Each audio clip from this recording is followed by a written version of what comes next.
우리 역사를 사랑하시는 대한민국 국민 여러분들 안녕하십니까? 설민석입니다. 이번에는 밀정이라는 영화를 통해서 여러분들을 찾아뵙게 됐습니다. 밀정은 3.1운동 직후인 1920년대를 배경으로 빼앗긴 나라를 다시 찾기 위해서 목숨을 걸고 싸우는 독립투사의 이야기를 담은 영화인데요. 실제 어떤 일들이 있었는지 하나하나 풀어보도록 하겠습니다.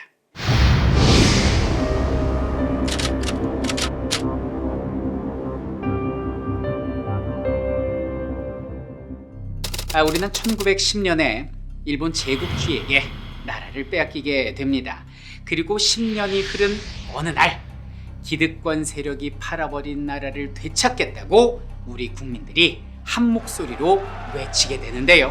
이것을 3.1운동이라고 합니다.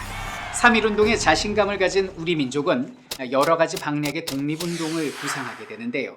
첫 번째가 강대국의 도움을 받아서 독립을 이룰 수 있다는 외교 독립론, 교육과 산업의 발전을 통해서 실력을 양성해서 독립하자라는 실력 양성론 등 다양한 방략들이 있었는데, 이 모든 것들을 헛된 꿈이라고 비판하고 오직 민족의 직접적인 혁명과 수단 그리고 폭력 등으로서만이 독립을 쟁취할 수 있다고 부르짖는 자들이 있었으니 이들을 무장독립투쟁론이라고 부릅니다. 이 무장투쟁론의 중심에 섰던 단체가 의론위를 열렬히 추진하는 단체, 바로 의열단인 것입니다. 자, 의열단은 어떻게 조직된 단체일까요? 3.1운동 직후에 독립군 양성의 중심이죠. 신흥무관학교의 졸업생 13명이 주축이 돼서 만들어진 단체입니다. 단장은 김원봉이었고요.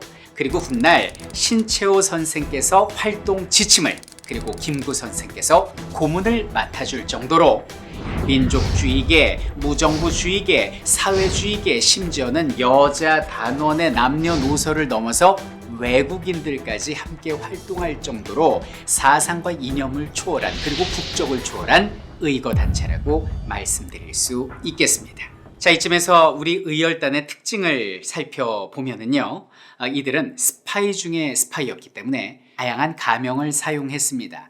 그래서 우리 영화에서도 단장 김원봉을 정채산으로, 그리고 단원 김시연을 김우진으로, 김상옥 의사를 김장옥으로 표현하기도 합니다. 의열단의 이름으로 적의 밀정을 척살한다. 지옥에서 보자. 의열단의 첫 번째 활동이 무엇이냐? 박재혁의 부산경찰서 투탄 의거, 그리고 김익상의 조선총독부 투탄 의거가 계속해서 이어지게 되고요. 그리고 김상옥 의사의 종로경찰서 폭파 사건에서 그 절정을 이루게 됩니다. 당시 종로경찰서는 많은 우리 독립투사들을 체포하고 무참히 고문했던 적의 컨트롤 타워였는데요. 거기에 폭탄을 투척함으로써 적에게 공포감과 좌절감을 동시에 안겨준 분이 김상옥 의사였습니다. 그분은 의거 직후에 오늘날 후암동 지역에 몸을 은신하고 있었는데 일본 군경이 들이닥쳤죠. 당시 겨울이었습니다. 1월달이었습니다. 그 추운 눈밭을 급히 맨발로 뛰쳐나와서 남산을 뛰어넘고 거기서 왕십리를 거쳐서 동대문 쪽으로 달리게 됩니다. 지붕에서 지붕을 타고 넘으면서 쌍권총 부작으로 적들과 맹렬한 전투를 벌이게 되고, 그 전투 과정에서 동상에 얼어버린 엄지발가락 하나를 잃게 됩니다. 결국 마지막 한 발이 남은 걸 직감한 김 의사께서는 대한독립 만세를 외치며 스스로 목숨을 끊게 됩니다. 그가 자결한 이후에 그의 몸의 나이는 총구멍이 무려 11개나 됐다라고 하니 마치 무슨 무협지나 영화에서나 나올 법한 신출귀몰했던 그의 거사는 훗날 많은 이들에게 회자되곤 했습니다.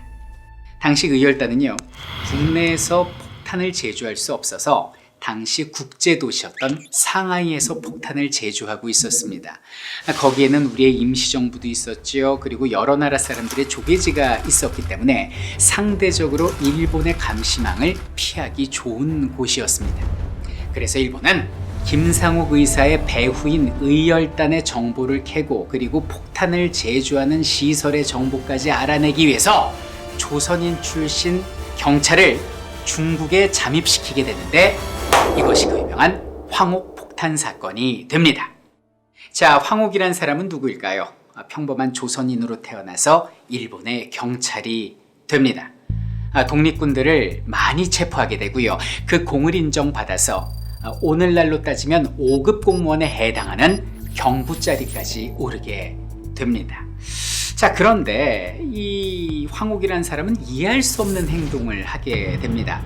의열단의 정보를 캐내오기는커녕 의열단 단원이었던 김시현과 함께 상해에서 제조된 폭탄, 다량의 폭탄을 기차에 실어 국내로 가지고 들어오는데 도움을 주게 됩니다. 이 실제 역사적 사건을 모티브로 해서 만들어진 영화가 바로 밀정이 되겠습니다. 자, 황옥경보는 왜 이런 행동을 했던 것일까요?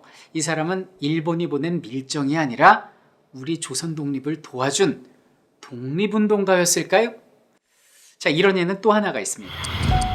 세월을 거슬러 올라가서 3.1운동이 벌어지기 직전이었습니다. 당시 국민들에게 나눠줄 기미독립선언서를 보성사라는 인쇄공장에서 인쇄를 하고 있었는데 야심한 시간에 일본 경찰이 들이닥친 겁니다. 그런데 이 사람은 다름 아닌 조선인 출신의 신철이었던 것이죠. 당시 현장에 있던 사람들은 낯빛이 흑빛으로 변했지요. 그리고 간곡하게 그 조선인 경찰에게 부탁을 했다고 합니다. 이보시오, 당신 조선 사람이요, 일본 사람이요, 한 번만, 단 한 번만 입을 다물어 주시오라고 부탁을 하게 되고요.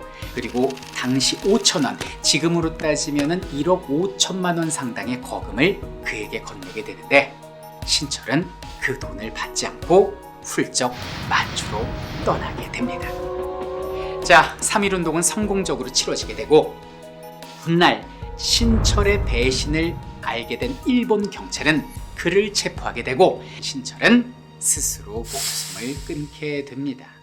그러나 그들은 민족적 반역자다, 아니다, 어둠 속에서 그림자의 모습으로 우리의 독립을 도왔던 조력자이다, 의견이 분분한 상태입니다. 조선과 일본 그 어느 쪽이라고도 말할 수 없는 그 그림자들의 모습과 혁혁한 전과를 이뤘음에도 불구하고 우리가 기억하지 못했던 의열단 단원들의 이야기를 이 영화를 통해서 생각해보는 그런 계기가 되었으면 좋겠습니다. 왜? 겁이 나나? 나한테 접근했을 땐 바로 이런 순간을 기대한 거 아닌가? 막상 닥치니까 감당이 안 돼? 내가 지금 여기서 나가면 니네들 어떻게 될지 몰라.